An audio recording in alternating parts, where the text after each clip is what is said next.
வணக்கங்க. ஆர்எக்ஸ் செல்லங்க சேனலுக்கு உங்கள வரவேற்கிறேன். இப்போ நம்ம வந்து எத பத்தி பார்க்க போறோம்னா, நேத்து ஆர்சிபி சிஎஸ்கே மேட்ச் நடந்ததுல அத பத்தி தான் பார்க்க போறோம். வீடியோக்கு போறதுக்கு முன்னாடி என்னுடைய சேனல வந்து இதுவரைக்கும் சப்ஸ்கிரைப் பண்ணலைன்னா, சப்ஸ்கிரைப் பண்ணிக்கோங்க. சப்ஸ்கிரைப் பட்டனை ப்ரெஸ் பண்ணிட்டு பக்கத்துல இருக்கிற பெல் பட்டனையும் கிளிக் பண்ணிக்கங்க. நான் போடுற வீடியோட நோட்டிஃபிகேஷன்ஸ்லாம் வரும். வாங்க வீடியோக்குள்ள போலாம்.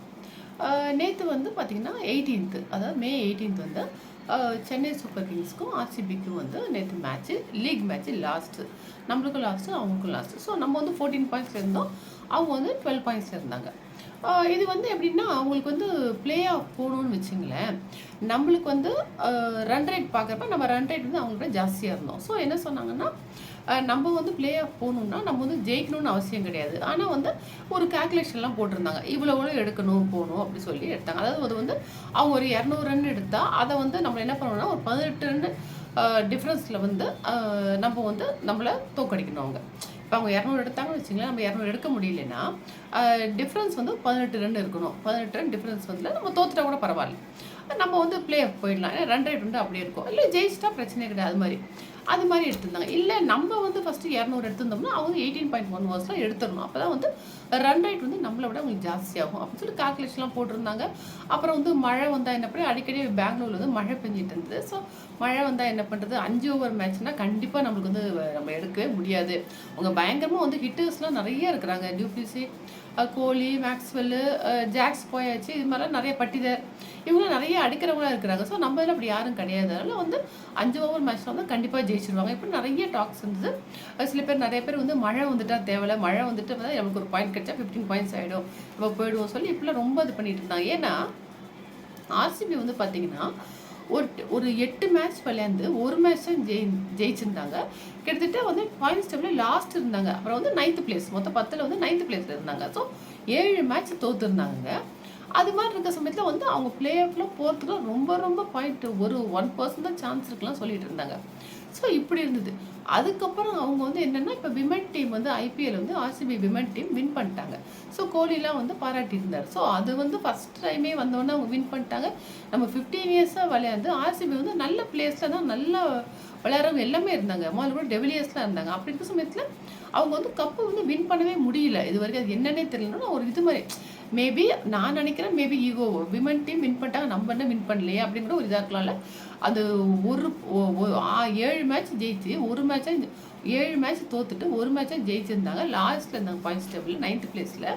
ஸோ பாக்கியெல்லாம் ஜெயிச்சு வர்றதுங்க இம்பாசிபிள். அவ்வளோ மேட்ச் எப்படி கண்டிப்பாக ஜெயிக்க முடியுங்கிறப்ப அது என்னவோ ஒரு உறுதியோடு ஜெயிச்சே ஆகணும்னு சொல்லி அவ்வளோ போராடி என்ன பண்ணிட்டாங்கன்னா 6 மேட்ச் வந்து கண்டினியூஸாக ஜெயிச்சிட்டாங்க.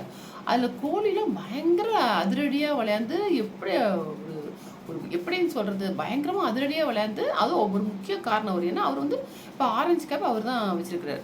அவ்வளோ விளையாண்டு பண்ணாங்க. ஸோ அது மாதிரிலாம் இருக்கிற சமயத்தில் சென்னை உங்களுக்கே தெரியும் ரொம்ப சாஃப்டாக விளையாடுவாங்க. அந்த மாதிரி அதிரடியாக ஹிட்டர்ஸ்லாம் யாரும் இல்லை. முன்ன இருந்தாங்க, இப்போ அப்படி யாருமே இல்லை. அது கான்வேவும் இந்த வருஷம் விளையாடல. ஸோ இப்படி சமயத்தில் என்ன ஆகுமோ பலவிதமான பேச்சுக்கள் இருந்தது. அது நடுவில் என்னென்னா மே 18th வந்து அவங்க விளையாண்ட மேட்ச் ஆர்சிபி விளையாண்ட மேட்சை தோத்ததே கிடையாது. அப்படி ஒரு சர்வே சொன்னாங்க. ஸோ இது வரைக்கும் வந்து 4 மேட்ச் 2013, 14, 16, 23 4 வருஷமும் வந்து விளையாண்டுருக்குறாங்க. அதாவது மே 18th ஆர்சிபி வர மாதிரி மேட்ச்சு ஷெட்யூல் வந்து ஏதாவது ஒரு சமயம் தான் கிடைக்கும். அது மாதிரி வந்த சமயத்தில் அந்த 4 மேட்சை அவங்க ஜெயிச்சிருக்காங்க.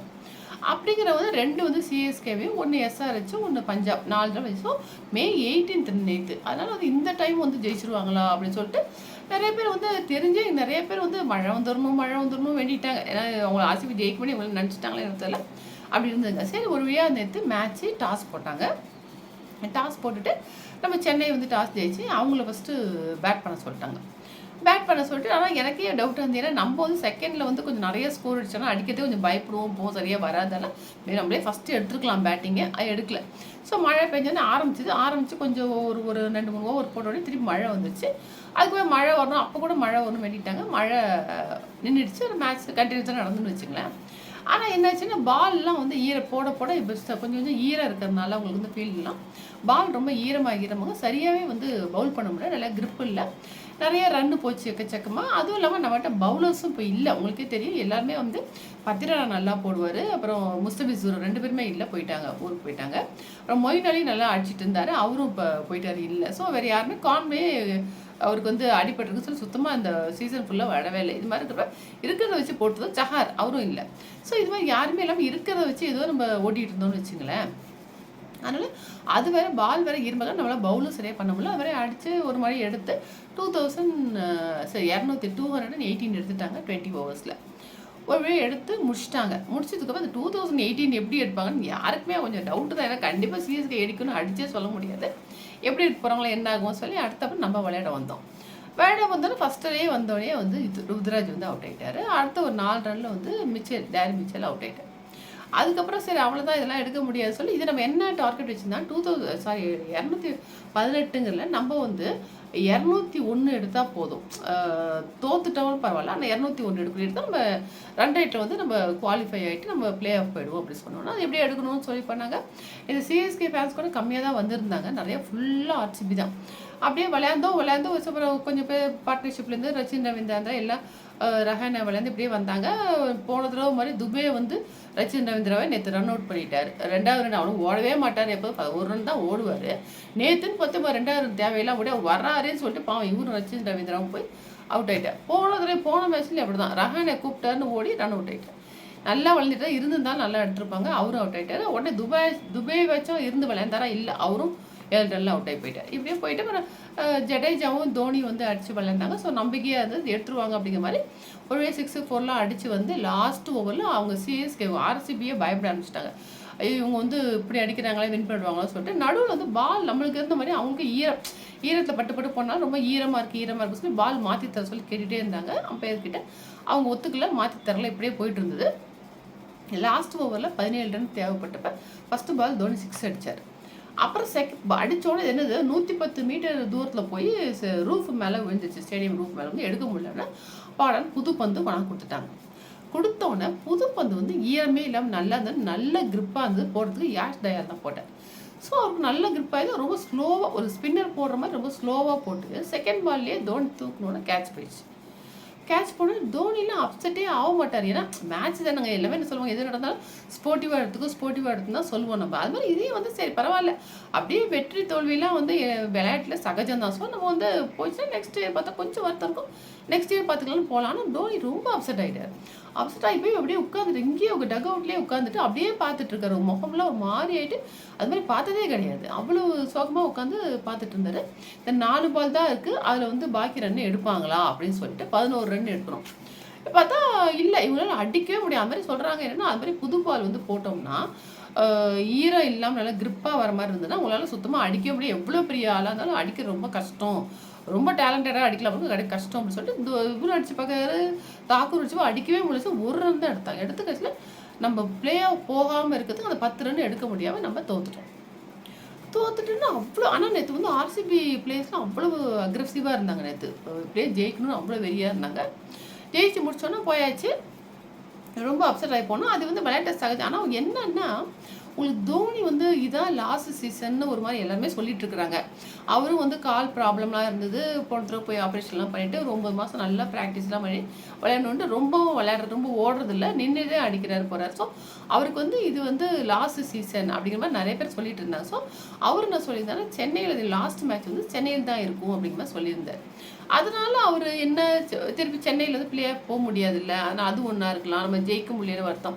அதனால எல்லாருக்குமே நம்ம சிஎஸ்கே எல்லாருக்குமே கொஞ்சம் அப்செட் ஆகிட்டேன். ஏன்னா ஜோனி வச்சு விளையாடாட்டி இப்போ என்ன பண்ணுறது, ஜெயிக்காமல் போகிறாரு, ஜெயிச்சு கொடுத்துட்டு போனால் அது ஒரு நல்லா கெத்தாக இருக்குமே அப்படின்னு சொல்லி. ஏன்னா வேர்ல்டு கப் கூட ஒரு ரிட்டையர் ஆனார் பார்த்தீங்களா, அப்போ கூட ஒரு ஜெயிக்காம தான் இந்த வருஷம் ஒரு ரிட்டையர் ஆனார்ல. அப்போ வந்து வேர்ல்டு கப்பும் நம்ம இந்தியா டீம் வந்து வேர்ல்டு கப் ஜெயிக்கல, 50 ஓவர் மேட்ச்.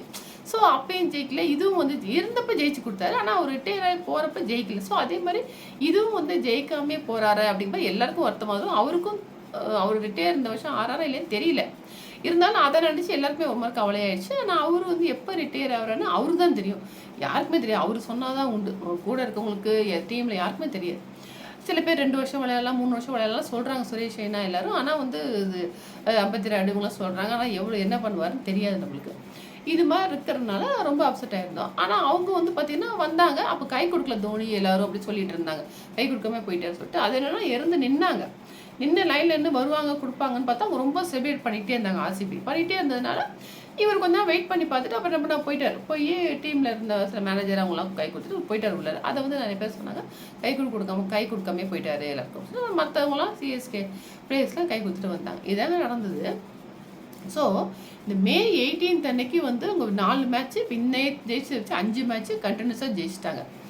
இது ஒரு விஷயம் நடந்ததுங்களா. அடுத்தது வந்து இதில் என்னென்னா, இதில் வந்து பார்த்திங்கன்னா 1% தான் நம்பிக்கை அப்படிங்கிறப்ப ஆர்சிபி ஜெயிச்சு உண்மையை நம்ம பாராட்டணும். ஏன்னா யாராக இருந்தாலும் ரொம்ப வெக்ஸ் ஆகிடுவாங்க. இது அப்படி ரொம்ப போராடுற குணம் வச்சு அவங்க ஜெயிச்சு நம்ம கற்றுக்கணும். அது வந்து உண்மையிலேயே அவங்க ரிசர்வ் தான் இந்த இது வாங்குறதுக்கு. அது நம்ம கண்டிப்பாக பாராட்டியே ஆகணும். ஆனால் என்னென்னா ஆர்சிபி ஃபேன்ஸ் எல்லாம் பண்ணது தான் ரொம்ப வந்து ஒரு மாதிரி நல்லா இல்லாமல் போயிடுச்சு, தப்பாக போயிடுச்சு. எப்படின்னா வெளியில் போயிட்டு சிஎஸ்கே ஃபேன்ஸ்லாம் போயிட்டு இருந்தால் ரொம்ப ஹாரஸ் பண்ண ஆரம்பிச்சிட்டாங்க. பண்ணிவிட்டு வெளியில் போனாங்கன்னா அவங்களுக்கு சிஎஸ்கே ஜெர்சி போட்டிருந்தாங்கன்னா அவங்கள வந்து மாற்றி ஆர்சிபி ஜெர்சி போடு அப்படிங்க வேண்டியது. சில பேர்லாம் குடிச்சிட்டு வந்து ரெகுலர் பண்ண வேண்டியது ரொம்ப ஹாரஸ் பண்ணாங்க. ஆனால் சில ஆர்சிபி ஃபேன்ஸ்லாம் பண்ணாங்க. இதில் வந்து இவங்களை கூட்டிகிட்டு போய் பத்திரமா விடுறது போகிறதும் பண்ணியிருக்காங்க. ஆர்சிபி ஃபேன்ஸும் பண்ணாங்க. சில பேர் ரொம்ப மோசமாக நடந்துட்டு இருக்கிறாங்க.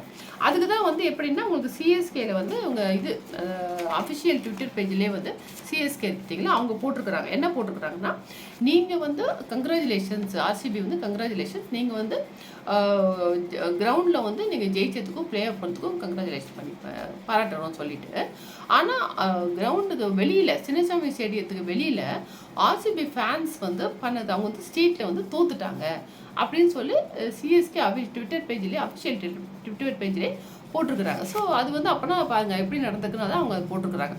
அதே மாதிரி சிஎஸ்கே ஃபேன்ஸ் அஃபிஷியல் பேஜ் இருக்கு பார்த்தீங்களா, அந்த பேஜில் என்ன போட்டிருக்காங்கன்னா, பெங்களூருக்கு வந்து வந்த சிஎஸ்கே ஃபேன்ஸ்க்கு வந்து பெங்களூர் வந்து சிஎஸ்கே சப்போர்ட்டர்ஸ் ஃபேன்ஸ் எல்லாம் hope you reach home safe அப்படின்னு போட்டிருக்காங்க. இது மாதிரி போடுவாங்களா, hope you reach home safe அப்படின்னா சேஃபாக போயிட்டீங்களா அப்படி தான் நம்ம நம்புகிறோம் அப்படிங்கிற மாதிரி போனால்.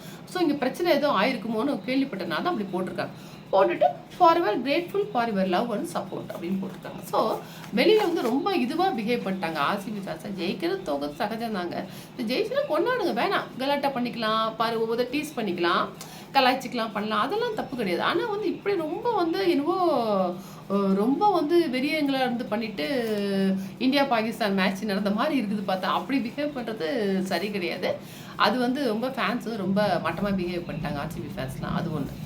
அடுத்தது என்னென்னா இது இவ்வளோ தாங்க முடிஞ்சிடுச்சு. அதுக்கப்புறம் வந்துட்டாங்கன்னு வச்சு இப்போ வந்து இவங்க வந்து எலிமினேட்டரில் இருக்கிறாங்க. யார் இவங்க 4th பிளேஸ் இருக்காங்க ஆர்சிபி. ஸோ இவங்க வந்து என்ன பண்ணால் ஃபஸ்ட்டு வந்து எலிமினேட்டர் 1 வந்து விளையாடுவாங்க. விளையாண்டுட்டு அதில் ஜெயிச்சிட்டர்னானா குவாலிஃபை 2 வந்து விளையாண்டு அப்புறம் தான் ஃபைனல்ஸ் வரணும். அதுதான் இப்போ மேட்ரு முடிஞ்சிருக்கு. அவ்வளோதாங்க. இது வந்து ஃபுல்லாக இதாக நடந்தது. இதை பற்றி நீங்கள் உங்களுக்கும் எல்லாம் தெரிஞ்சிருக்கும். இதான் விஷயம். அடுத்தாப்புல வந்து நம்மளும் என்ன பண்ணணும் தெரியுமா, அடுத்த வருஷம் வந்து 2025 வந்து நிறைய வந்து பெரிய ஆக்ஷன் இருக்குன்னு சொல்கிறாங்க. சொன்னோம்னா நம்ம எத்தனை பேர் ரீட்டைன் பண்ணிக்கிட்டு நம்மளும் என்ன பண்ணால் அன்கேப்டு பிளேயர்ஸை நிறைய எடுக்கணும். என்னுடைய கருத்து இது. எப்படின்னா நம்ம வந்து மெயினாக நம்ம வச்சு விளையாடுறது எல்லாமே ஒரு ஃபேமஸாக இருக்கிற டீமில் கேப்டு பிளேயர்ஸாக தான் எடுக்கிறோம்.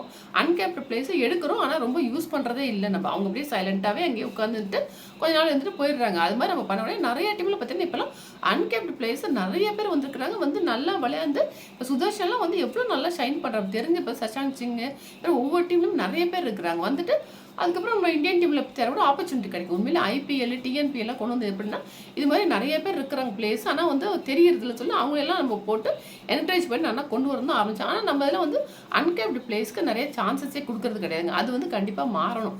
மாறி அன்கேப்டு பிளேயர்ஸ் எடுத்து அவங்க நல்லா வந்து நம்ம என்கரேஜ் பண்ணி வளர வச்சு நல்லா கொண்டு வரணும். அதுதான் வந்து என்னுடைய கருத்தாக இருக்குது. இதுதான் அந்த மேட்டர் நடந்துங்க. இதை பற்றி வந்து உங்களுக்கு கருத்து என்னன்னு சொல்லுங்கள். இந்த வீடியோ உங்களுக்கு பிடிச்சா லைக் பண்ணுங்கள், ஷேர் பண்ணுங்கள். எப்படி இருந்து கமெண்ட்ஸை சொல்லுங்கள். தேங்க்யூ.